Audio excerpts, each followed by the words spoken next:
नमस्कार दोस्तों, मैं राजेश कुमार, चंदन मेमोरियल विकलांग विकास समिति, लखनऊ से।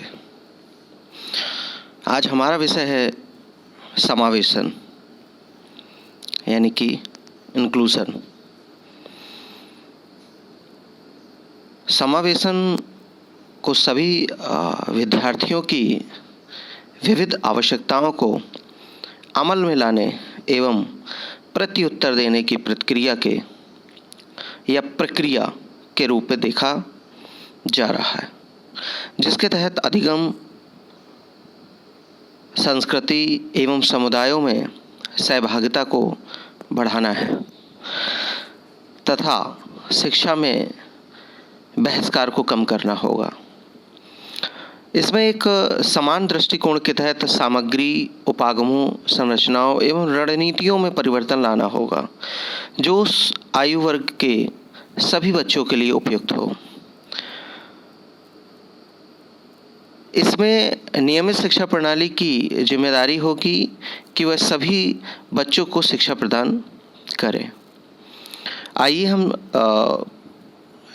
हम देखते हैं समावेशी शिक्षा की जो अनेकों लोगों ने जो परिभाषाएं दी हैं, उसमें से कुछ इम्पोर्टेंट परिभाषाएं हैं। पहली परिभाषा जो है थॉमस ने दी थी, वो इस प्रकार से है। समावेशन को मुख्य धारा शिक्षा प्रणाली के अंतर्गत सभी विद्यार्थियों को या शिक्षार्थियों को स्वीकार करने एवं साधारण संरचना के तहत शिक्षित करने तथा सभी शिक्षकों की जिम्मेदारी को पहचानने के रूप में परिभाषित किया गया था। तो ये जो बात कही थी, ये थॉमस ने 1977 में कहा परिभाषा दी थी। दूसरी परिभाषा है अल्बर्टा एजुकेशन 2010। समावेशी शिक्षा प्रणाली का उद्देश्य सभी विद्यार्थियों को अति उपयुक्त अधिगम वातावरण एवं अवसर प्रदान करना है, जिससे वे अपनी क्षमता को बेहतर तरीके से हासिल कर सके। तो इस प्रकार से अल्बर्टा एजुकेशन 2010 ने ये परिभाषा रखी थी। एक परिभाषा यूनेस्को ने भी बताई थी। समावेशन शिक्षार्थियों या विद्यार्थियों की विविधता पर सकारात्मक प्रतिक्रिया देने का एक प्रभावशाली उपागम है, जिसमें वैयक्तिक विभिन्नताओं को समस्या के रूप में नहीं देखा जाता, बल्कि अधिगम को बढ़ाने के अवसर के रूप में देखा जाता है। तो ये यूनेस्को की परिभाषा है। एक परिभाषा और है जिसको स्वार्ट्स 2006 या 2006 में बताया गया था। जब अक्षमता ग्रस्त बच्चे सामान्य शिक्षण कक्ष में विशेष शिक्षा सेवाएं प्राप्त करते हैं तो इसे समावेशी शिक्षा कहते हैं। इसमें कुछ रणनीति थी कि अधिगम हेतु अभिनवीकृत उपागमों, विभेदात्मक निर्देशनों तथा संपूर्ण पहुंच हेतु कक्षा में प्रत्येक शिक्षार्थी के लिए पाठ्यक्रम अनुकूलन हेतु सहयोग की संरचना तैयार करना। तो ये स्वार्ट्स की परिभाषा थी। इस तरीके से हम समझ पाते हैं कि इंक्लूजन क्या है और उसकी क्या परिभाषा है, समावेशन की क्या परिभाषा है। इस तरीके से हम इसको समझ पाते हैं। अब हम समावेशी शिक्षा का अर्थ क्या होता है इसके बारे में थोड़ी सी चर्चा करते हैं। तो मीनिंग ऑफ इंक्लूसिव एजुकेशन, विद्यालयों या स्कूलों को सभी बच्चों को उनकी शारीरिक, बौद्धिक, सामाजिक, भावनात्मक और लैंग्वेज यानी कि भाषाई या अन्य स्थितियों के बावजूद स्वीकार करना होगा। इसमें अक्षम एवं मेधावी बच्चे, घुमंतु एवं कामकाजी बच्चे, निर्जन क्षेत्र के अथवा खानाबदोश बच्चे, विशिष्ट संस्कृति, भाषाई अथवा अल्पसंख्यक संस्कृति के बच्चे तथा अन्य पिछड़े एवं हाशिए पर रहने वाले क्षेत्र अथवा समूह के बच्चों को सम्मिलित किया जाना आवश्यक है या किया जाना चाहिए। ये बात जो है salamanca स्टेटमेंट एवं फ्रेमवर्क फॉर एक्शन में ये बात बोली गई थी और बताया गया था कि ये समावेशी शिक्षा का अर्थ इस प्रकार से समझा जा सकता है।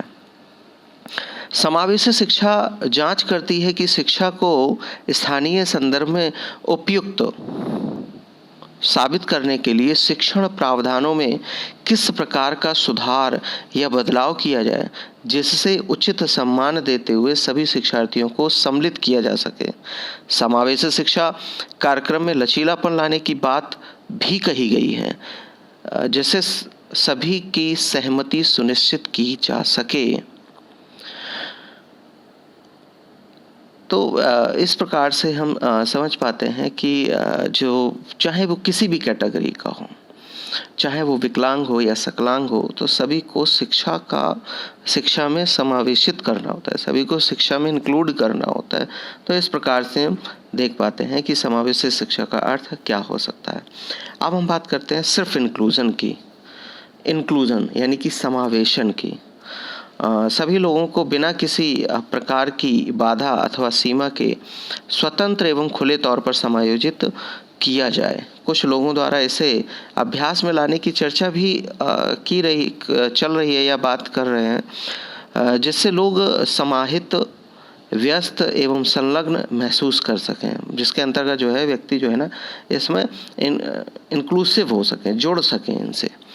तो इस तरीके से इंक्लूजन की बात की जाती है। तो इंक्लूजन जो होता है दो प्रकार से होता है, एक सोशल इंक्लूजन होता है और दूसरा होता है शैक्षिक इंक्लूजन यानी कि एजुकेशनल इंक्लूजन, और पहला है सोशल इंक्लूजन। तो इस प्रकार से दो प्रकार से इंक्लूजन की बात की जाती है। अब हम बात करते हैं समावेशी शिक्षा के प्रकार, types of inclusion, inclusive education. तो टाइप्स ऑफ इंक्लूसिव एजुकेशन में दो प्रकार से हम शैक्षिक इंक्लूजन कर सकते हैं। या इंक्लूसिव एजुकेशन जो होता है टू टाइप से होता है। एक होता है पार्शियल इंक्लूजन यानी कि आंशिक समावेशन, और दूसरा जो होता है फुल इंक्लूजन यानी कि संपूर्ण समावेशन। तो इस प्रकार से हम देख पाते हैं या समझ पाते हैं कि इंक्लूसिव एजुकेशन क्या होती है, इंक्लूजन कितने प्रकार से किया जा सकता है और टाइप्स ऑफ इंक्लूजन कितने प्रकार से हो सकता है। अब हम बात करते हैं समावेशी शिक्षा के सिद्धांत कौन कौन से हो सकते हैं। समावेशी शिक्षा के सिद्धांत कौन कौन से हो सकते हैं। तो बेहतर रिसर्च या शोधों एवं सुगम अध्यापन के फलस्वरूप समावेशी शिक्षा के 7 सिद्धांत पाठ्यक्रम एवं शिक्षक प्रशिक्षण कार्यक्रम के लिए मजबूत आधार माने जाते हैं। इन 7 सिद्धांतों का प्रयोग किसी भी कक्षा अथवा पाठ्य योजना को बढ़ाने में तथा बहिष्कार को कम करने के लिए किया जा सकता है। तो आइए देखते हैं वो 8 कौन कौन से हैं प्रिंसिपल ऑफ इंक्लूसिव एजुकेशन। ये पहला जो है वो है सभी छात्रों को पढ़ाना, मतलब टीचिंग ऑल स्टूडेंट्स। तो ये पहला जो प्रिंसिपल है।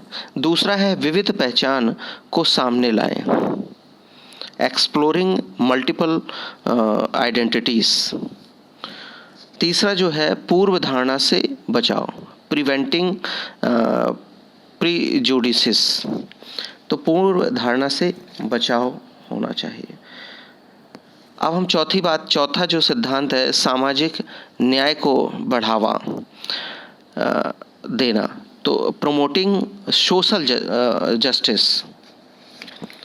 इसका जो 5वां रहेगा सिद्धांत वह है उपयुक्त सामग्री का चुनाव, चूजिंग एप्रोप्रिएट मटेरियल्स।